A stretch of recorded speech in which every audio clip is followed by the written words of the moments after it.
the amount of time and headache it takes to make $100,000 on that, I can make a $500,000 to $1,000,000 doing the same thing on 10 acres or 8 acres Right. on a larger deal. And that's one thing I think that a lot of people should realize is if you have the wherewithal, bring on some partners, don't be greedy, do the larger deal and figure it out. I was able to pick up a massive deal, which we'll talk about later, that literally every major developer, I'm talking publicly traded companies, could not get this deal done. And we were able to get this done. And it's because I built a relationship with the landowner. I humanized him.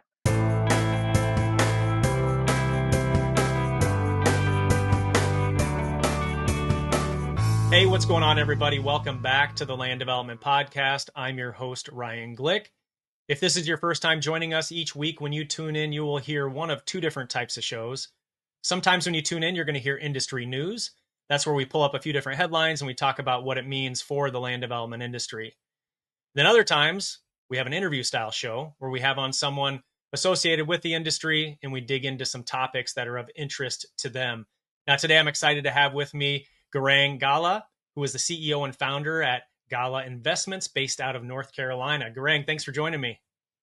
Thank you for having me, Ryan. Love the pod. Super excited to be on and talking land development. Yeah, no, 100%. Appreciate it. And I'm really excited about this. And I think one of the things that I noticed when I was digging in and preparing for this episode was the fact that before you got into development, you had multiple entrepreneurship experiences and so building multiple businesses in different industries. And so I'm curious, going through that, how did you end up getting into land development? So this is a crazy story. I want to preface this by saying I just had my 42nd birthday and the kids asked me what you wanted to do. And I really wanted to go to NASA. Never been to NASA down in Florida at Cape Canaveral. And while we were there, there was a SpaceX launch. And you see extremely how difficult it is to get a rocket into space. Now, I'm not equating the two, but I'm telling you, land development, real estate development is probably the hardest thing I've ever done in my life. I've run a 20 plus $1 million company, 100 plus employees, been in banking for a decade plus, and real estate development to me has been probably the hardest thing I've ever done. You ended up, so it's been I mean, it's obviously a challenging thing, right? So we hear that. Yes. So you, at some point along the way, you were in, banking, the financial industry there for a while, and then, kind of made that move into land development. Was there something that happened that basically did you discover something, or what led you to it? During COVID, a lot of people were day trading. We had some family assets from my previous SMB roles, and we sold an asset at the peak, like everybody was selling in 2020, 2021, 22, when just prices were through the roof. And I was going to buy a shopping center. We had $1 million to 1031. And I was just going to buy a shopping center here in North Raleigh, 7.5, 8 cap and manage it like we had been doing. A buddy of mine calls me and it says, "Hey, I've got 6 acres near your house. You can put 30 townhomes on it." And being the banker I am, I said, let me go to my Excel spreadsheet, run all my pro formas, run my numbers. And I realized I can make 3x more money doing land development, zoning and entitling this piece of land than I could running the shopping center. Well, being the greedy person I am, I went and chose that option. That we closed on the land, no zoning, no entitlements, not knowing how to do any of this in March of 21. I finally put a shovel in the ground in March of 25. I made every mistake you could probably think of. Took us 18 months to rezone, a little over 18 months, and over 2 years to get our site plan approvals with the town of Cary here in North Carolina in the Research Triangle. It's one of the hardest municipalities in the state to get any type of zoning. The only other municipality probably harder than Cary is going to be Chapel Hill. And I learned a lot. I learned all that it takes to do it, all of the difficulties, and just speaking with council members, speaking with planning department.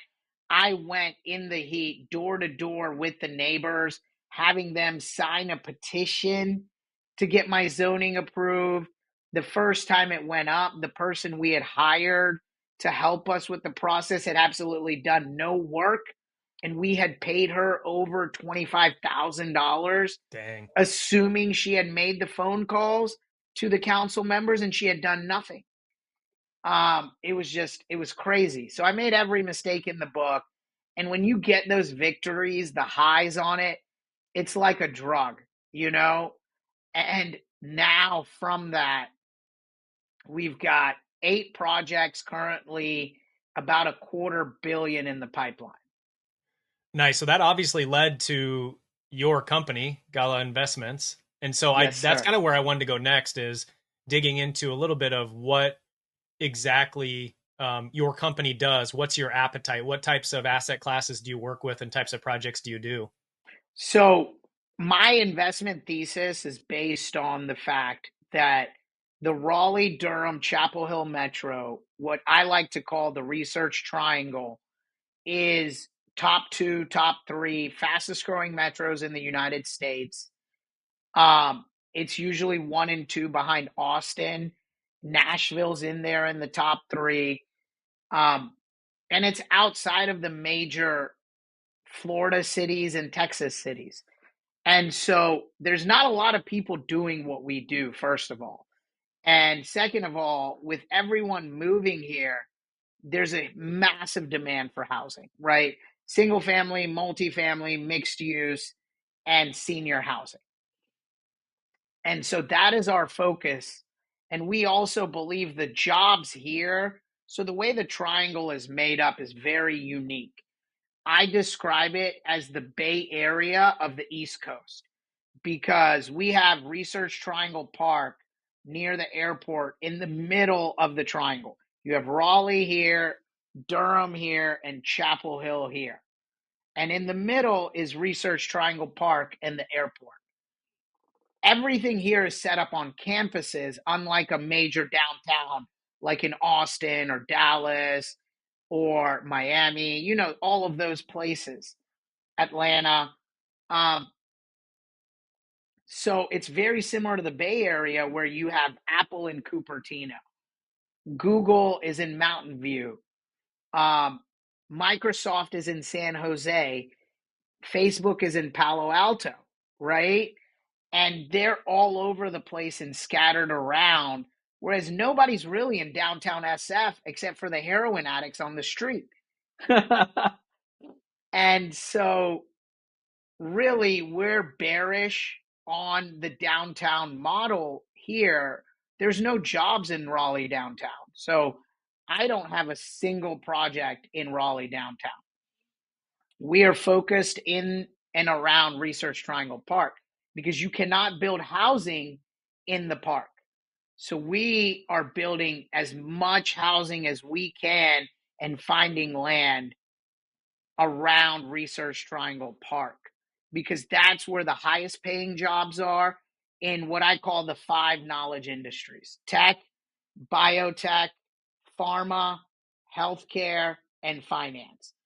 If you work in those 5 industries, you're probably college educated, and over 50% of our metro is college educated, whereas the national number is 33%, a third.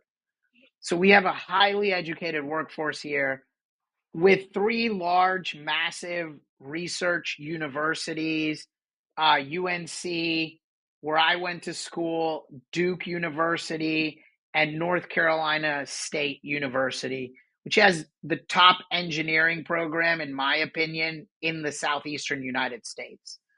Many people don't know all the research done for the COVID vaccine and all the clinical trials were done here in North Carolina. So tons of research, tons of biotech, pharma companies. We have that life sciences cluster similar to the Bay Area and the Boston metro around Cambridge, around Harvard, and all the schools up there. So it's very exciting time here. We've invested in education. And so with all of this public investment, I believe we have a 10, 15, 20-year growth window that you saw in Denver and Austin in the last boom, right? Pre-COVID boom. And so we believe that boom is coming here. And that's been my investment thesis on why I think the next decade here in the Triangle is really going to shine.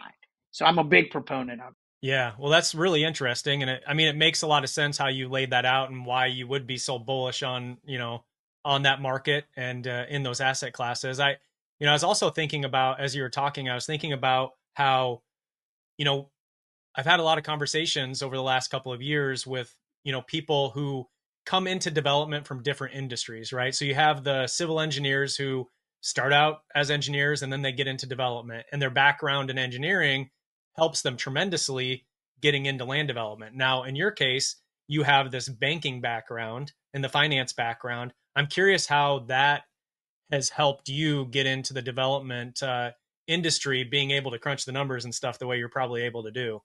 100%. You're right. All of our stuff is very data driven. I look at household median incomes, percentage of college graduates in a certain zip code.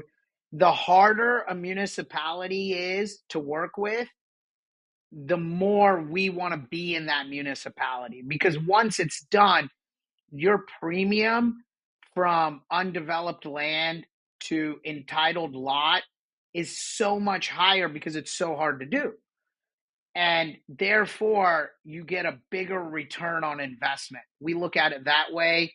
We want to be in the most affluent areas of the most affluent market in the most affluent submarket because your value per lot is also higher on a higher priced home.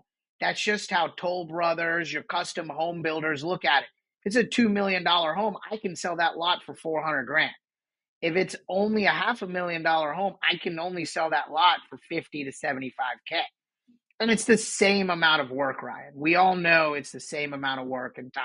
Maybe you save 6 months or a year in timeline, but it's the same amount of work. Why wouldn't I go for the higher payday? So that's first. I look at it from the money background. Second, what we look at is also getting the money first, right? I have great relationships with every single community bank, local bank in my market. I know all the market presidents in commercial real estate. And so I can call them and say, hey, what do you need? We'll structure all of these deals. We'll do the underwriting. I know the questions your underwriter is going to ask, and this is how we're mitigating the risk. This is what our LTC needs to be, all of these things. And we work backwards by getting the equity first and the debt first. And once you have all of the equity, the deals come to you. One thing I've realized in this industry in just the 4 years I've been doing it is that there's hundreds of deals out there. You've got to learn when to say no. And so when we look at mostly is the best and the top of the deals, because $1 million deal and a $10 million deal is probably going to take you the same amount of time to go through rezoning and entitlements. And that's how we look at it on the finance side. Gotcha. Well, one thing you said a couple things there that I'd like to dig into a little bit deeper. So one of those was on the relationships that you have. Now, is that a mix of relationships that you built during your time in banking and in the financial industry? 100%. Once a banker, always a banker. Okay. We're like a different breed. We all go to the same places to drink, eat. Everybody knows everybody. It's a very small, tight knit club. And so, if you're in the club and you have those relationships, you really know what can get done, what can't, which banks' credit buckets are full, which ones you don't want to mess with right now, who is moving from one bank to another, because we move around all the time. And I heard this joke where, if you have a good project, most commercial bankers are like prostitutes. They're selling the same paper. It's just who's giving the lower rate. I heard an older banker say that to me. And it was just shocking. But I realized, he's right. We're all selling the same thing. We're selling money. And it's just who can get it done faster. And if you know the ins and outs of the game, you're leagues and miles ahead of the guy trying to do a fix and flip on a single family home. Like, I don't touch that, right? The amount of time and headache it takes to make $100,000 on that, I can make $500,000 to $1,000,000 doing the same thing on 10 acres or 8 acres Right. on a larger deal. And that's one thing I think that a lot of people should realize is if you have the wherewithal, do the larger deal. Don't think that you can't do the larger deal. Bring on some partners. Don't be greedy. Do the larger deal and figure it out. The larger deals are easier also because you have less competition. There's 100 guys behind me out there doing fix and flips. How many guys are doing large subdivisions? I can count on a single hand in the state of North Carolina. And that's another reason we know the local market. I'm not doing land deals in Texas or Florida. There's probably 20 or 30 guys in each market doing that. Whereas here in North Carolina, there's a handful. So there's very little competition. Well, then I think the question is, for somebody who's not in the banking and financial industry, maybe you can't get in the club, but how do you build those relationships as a banking outsider, but you're wanting to break into the industry and you need some of those relationships within the banking industry? How have you seen people be successful with that? Great question. I think the best way to do it is join those local Chamber of Commerce events. All the bankers always go to the Chamber of Commerce events, meet them, build that rapport with them, and that will help. And I'll tell you, anyone at the branch level is not the person that's going to do your deal. Get higher than the branch level. Talk to the branch managers. I have bank accounts at every single community bank. And the reason I do that is so I can walk in every day and have those relationships. You've got to build those relationships. And this is something I will vehemently say, never, ever, ever bank with a big bank because they're not giving out loans to small business owners. If you're not worth 50 to 100 million, they're going to tell you to screw off. So what I mean by the big banks are your top 10, top 20 banks, right? Your Wells Fargo, B of A, Chase, Truist, TD, all of those places, they don't care and they're hitting metrics and numbers. They're not talking to you. Go to your local community bank, local credit unions. They're the ones that are in need of deposits and relationships. They are the ones who work with small business owners. And the more people realize that, the better. Don't go to these neobanks or e-banks or any of that. Put your money with a community bank. And by doing so, you will build that relationship. So when you need to borrow money, they're there. Well, hey, that's great advice. And I think that's really interesting. I think the fact that you do bank at all these different places, that's super interesting. And I think that's a really, really cool approach. One thing I want to touch on quick, because you mentioned this earlier, you had said that, I don't remember which project, it's probably a lot of projects, but on different projects you're working on, there's going to be community pushback. We've talked about that a lot on the show. We've talked about how different developers can go about, combating that and being able to get more buy-in from the community or bring people, to the meetings who support the project. And how do you approach that? I think that's 100% true. It's usually 3 to 4 people, maybe larger depending on the size of the community, but it's, I would say, less than 5% of a single population in the area. You want to somehow get that 95% to buy in. A great way to do it is a petition. Going door to door personally is what I did, and got folks to sign that they were good with the rezoning petition. That shows, because a lot of people don't have time to go to a council meeting. I'm just going to Right. tell you, they have kids, family. It's our business, so we go. But Right. a lot of people don't want to go. The only people that want to go is the ones that want to talk shit. Yep. Pardon my French, but it's Yeah. those people. And by showing the petition and naming the names and maybe getting a picture with them and submitting that to planning staff and council ahead of the meeting, and then having a conversation.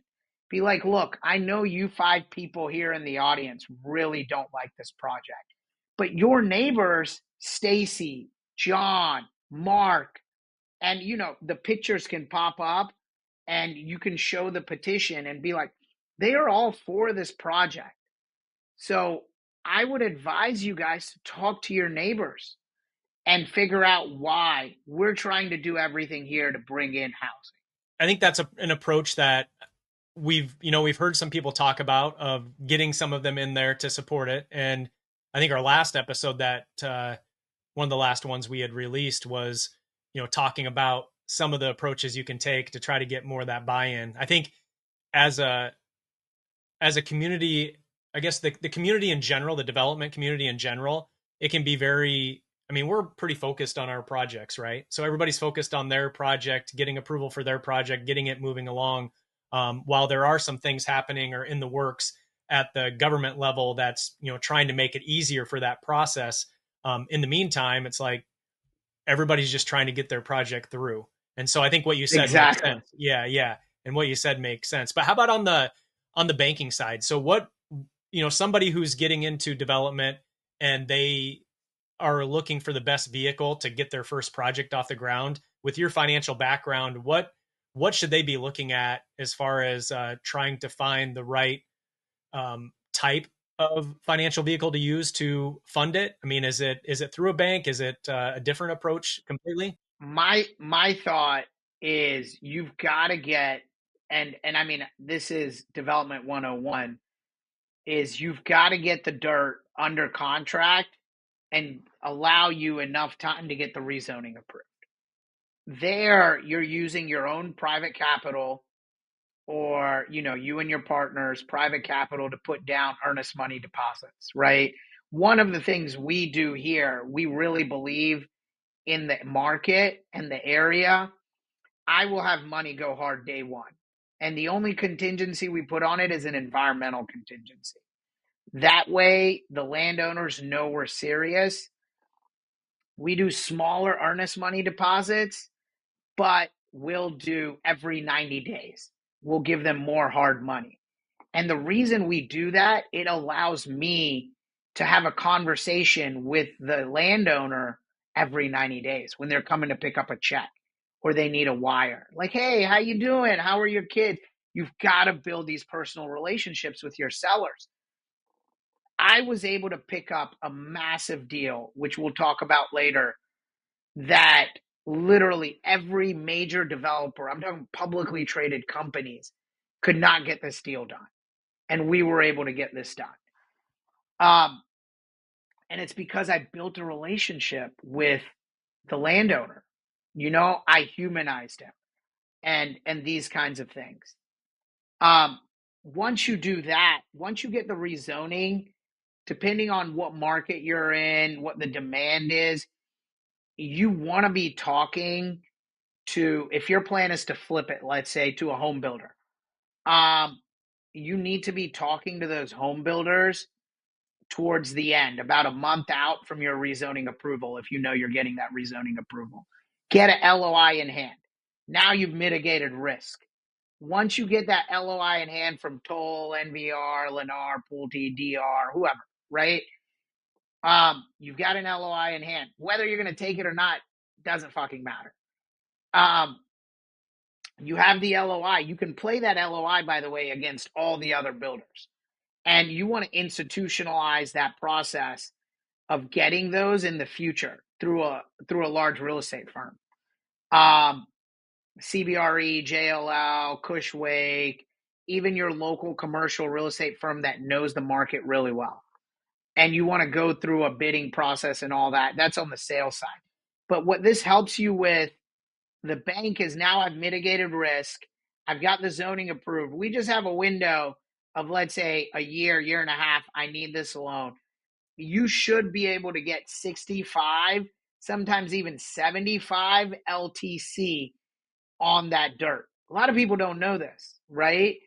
And it just depends on the bank and their bucket. And if you have that relationship with a commercial banker, he's going to tell you, hey, we've got 8 or 10 million left in the bucket. I can do this deal this year.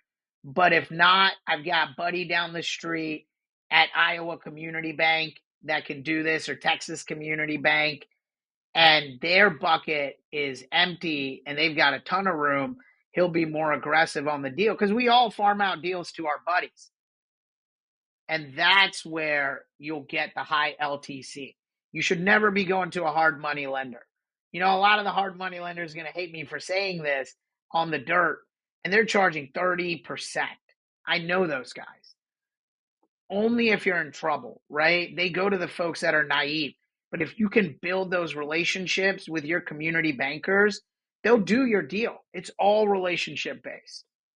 At least it is in the South. And I'm guessing that's how it is in the Midwest. Yeah. If you're in the Northeast or California, God help you. I don't know. Well, let's talk about one of your projects. I know we're going to get to the big one that's in the works and stuff right now, but we'll talk about that in a second. But I think first, do you have a project that you've done so far in your company that stands out in your mind as maybe your favorite, or one that you could talk about some of the details of the deal? Let's talk about the one we're currently in site plan. I've got about 49 comments.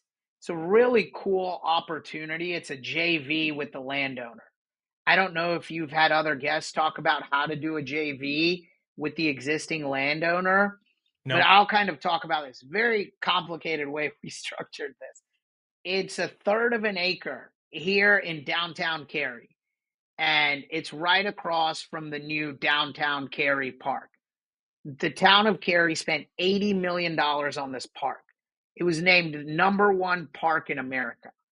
And this just goes to show you, when you have public infrastructure commitment, us as private capitalists are the ones to benefit.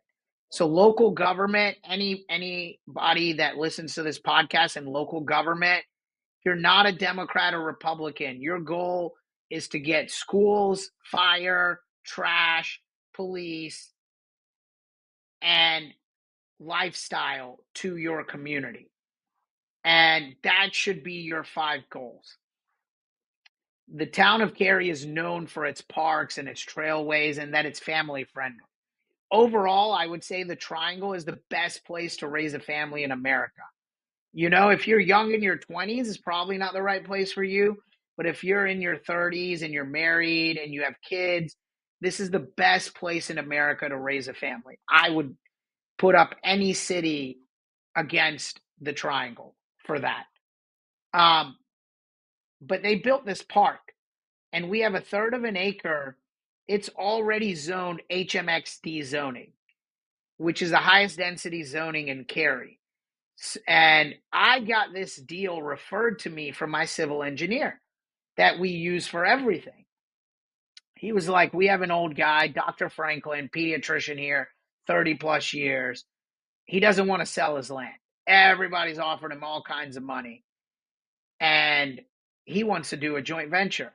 I said, heck, we'll do that all day.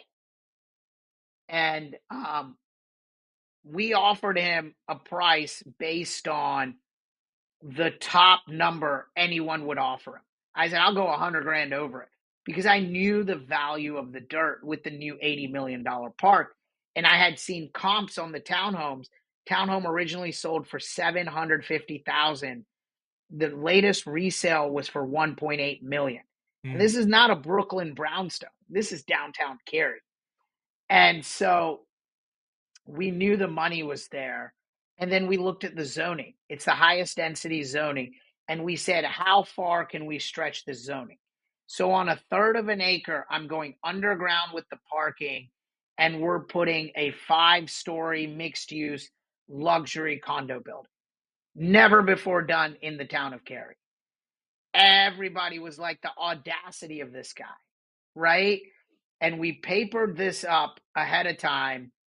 We got everything done, obviously, before we announced it, but we brought Dr. Franklin, is his name, into the joint venture. We gave him 1.2 million worth of equity LP shares, and I'm sharing 20% of the promote. So again, this is where my finance background comes in. We run full SEC accredited 506c funds where we go out and raise capital from accredited investors. And this is my third fund on this condo building. And we were able to do that along with my GP capital to where we're only raising 4 million in LP capital for this massive $20+ million project. But you know, it's a lot of hours of lawyers and all of that, but we made Dr. Franklin comfortable. You know, I met with him, I met with his son, I met with the whole family and explained to them, this is our vision. And we named the building after him. It's a very fun fact. And this is why I love being in North Carolina. It's one of the 13 original colonies, one of the oldest places in the New World, right? Title here, I've seen a piece of property in downtown Raleigh where title goes back to 1789. Dr. Franklin is the great, great, great grandson of Benjamin Franklin's brother. Hmm. How cool is That's that? crazy. Yeah. So we're naming the building the Franklin, and each one of the condo units, we have 8 different condo units, is going to be named after the founding fathers. That's pretty sweet. I'm a big history guy, so I love that stuff.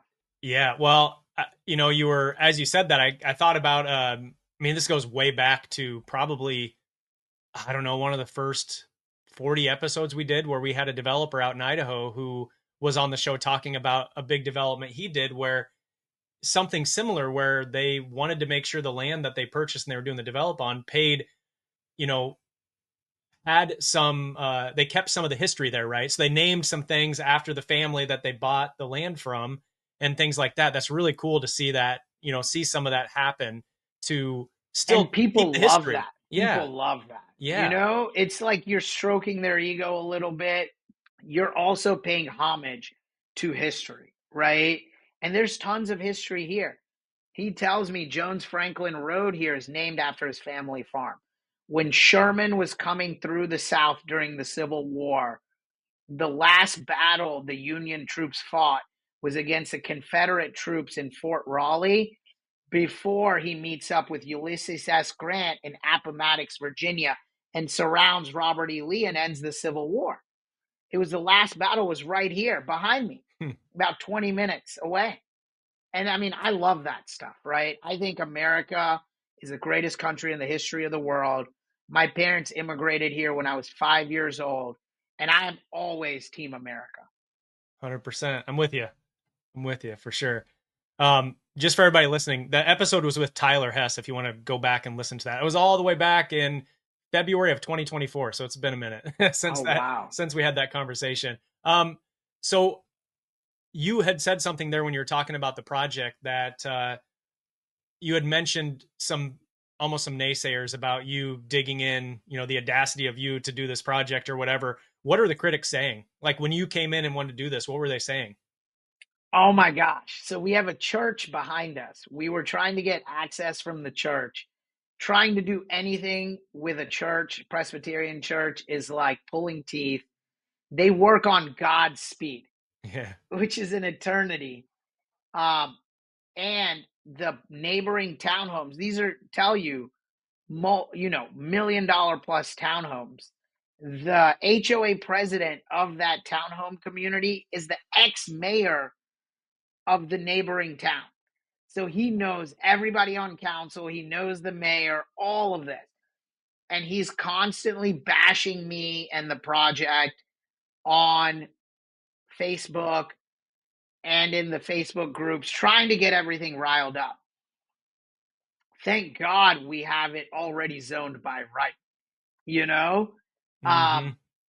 But we have just run into every single roadblock you can think of. And that's what you run into even on existing zoning, because you have to get in the buy-in of council and staff on anything you do.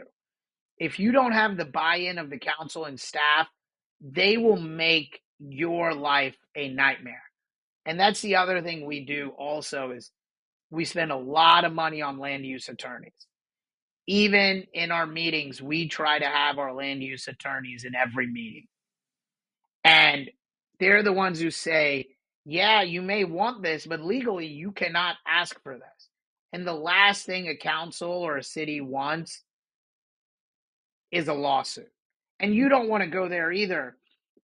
But I think having the attorney in those meetings on a higher profile case is extremely important. And that's where you spend your money.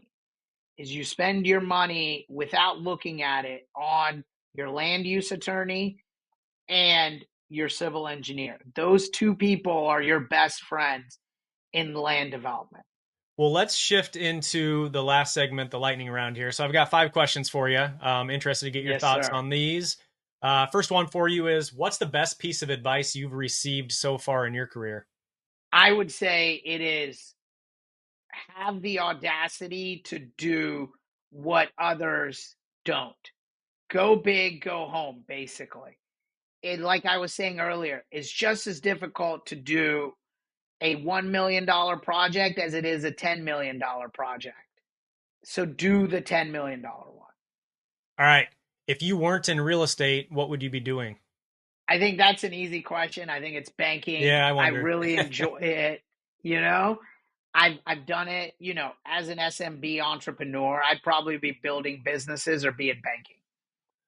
All right, third one here. For someone looking to get into development, what advice would you give them for kind of the first step to take? Look at your community and look at where the growth is. The growth currently in the United States is the southeastern US, Texas, and Arizona, realistically. And I would probably say Colorado, Idaho, and some of the Midwest. In the Midwest, it's hit and miss. Columbus, I really like Columbus. I like the area around Ann Arbor. Any university town is great. Um, but look at and meet with your local chamber, your local council, and read the land use and future land use.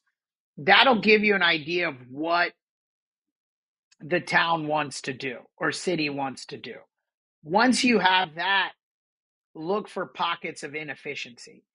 I always think like private equity, where I can find inefficiency and create profit because of inefficiency. All right, fourth one here. What's one lesson you've learned from a failed deal or even a deal that you were able to save? Oh, I've got my deal in downtown Raleigh. It's a small deal. It's been a pain. Um, dump it as fast as possible. If you're going to lose money, it's better to lose money quickly and learn from it than a slow bleeding death. And everything takes longer than you expect. So always be conservative on your timelines. And everything's going to be more expensive than you think. So always be conservative on your numbers and what you tell investors. We always go with the most conservative case scenario on all of our offering memorandums. All right, last one here. What's one habit that's helped you the most in business? I believe I would probably say my networking ability, just to go out and walk in a room full of people, introduce myself, and talk to them. Do the bold things, right? Go out there and put yourself out there. I put myself out there on social media. I talk. Sometimes my wife says, and my kids say I talk too much, you know? But I put myself out there. At the end of the day, that's all you can do. Be kind hearted, caring, put yourself out there, and be optimistic. You have to be extremely optimistic in this business because everybody's expecting you to fail. All right. Well, what is the best way for people to connect with you, learn more about your company? And I know you also have a project you wanted to maybe briefly discuss here as well. We have all my social media handles are simple. They are at the Grand Gala um, on Instagram, TikTok. It's my name, Gaurang Gala. You can search me on Facebook or LinkedIn. Our website is Gala Investments, my last name, .io. So we want to be more tech focused. That's why I took the .io. Our other company, Legacy Carolina Development, is developnc.com, which is crazy the URL wasn't taken. Yes, That just nice. goes to show you how old school the business is. I just picked up that URL 6 months ago. And there, our company, Legacy Carolina, I have two partners out of Austin, Texas. They're good friends of mine. We are doing a massive mixed use development. It's going to be announced in the next 90 days once we paper everything up. But it's going to be 1,600 units of multi, 200,000 square feet of retail, 150 hotel keys, and 60 luxury condos. We believe it's going to be the largest mixed use project in the whole metro. We're excited. Our partner is a large institutional master developer. This project took me 2.5 years to put together with my partners. We put over $500,000 hard on this site without having the zoning. Okay. Everyone and their mamas wanted this land. It's 30 plus acres. Our zoning allows us to go up to 13 stories in certain parts. And it's really, I'm hoping it's going to be a really cool project. I'm betting on it, and we're excited with our partner. So be on the lookout. If you see Triangle Business Journal, Charlotte Business Journal, it'll be in there in about 90 days. Awesome. Well, that's exciting. That is exciting to see that one come together. And we will throw all of the links that you mentioned there on the show notes page, and also a mention of the project as well. I do want to plug, we are launching a new land fund. Our vision is to institutionalize land development. So right now, Ryan, real quick, a apartment building isn't built out in the field. It's built on a spreadsheet based on existing rents, pro forma, construction costs, yield on cost is what it's called.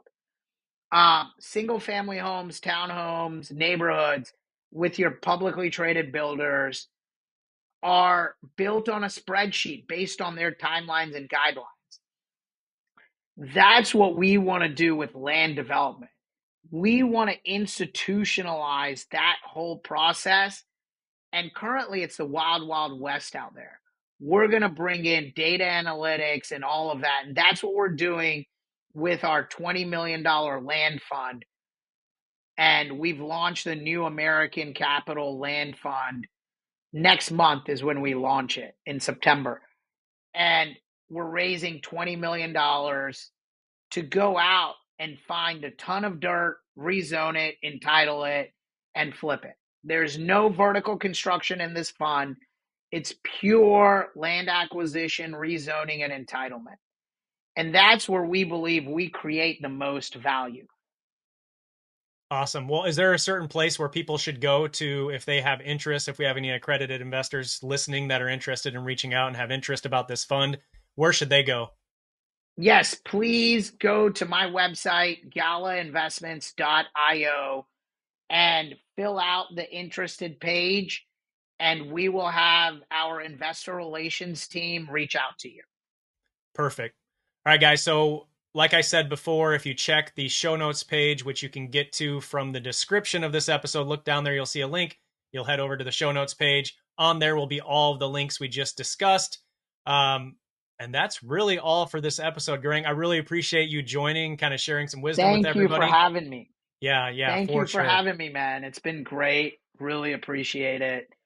And your pod is awesome. And I'm glad you're doing this for the community, man. Hey, well, I appreciate that. I appreciate the support for sure.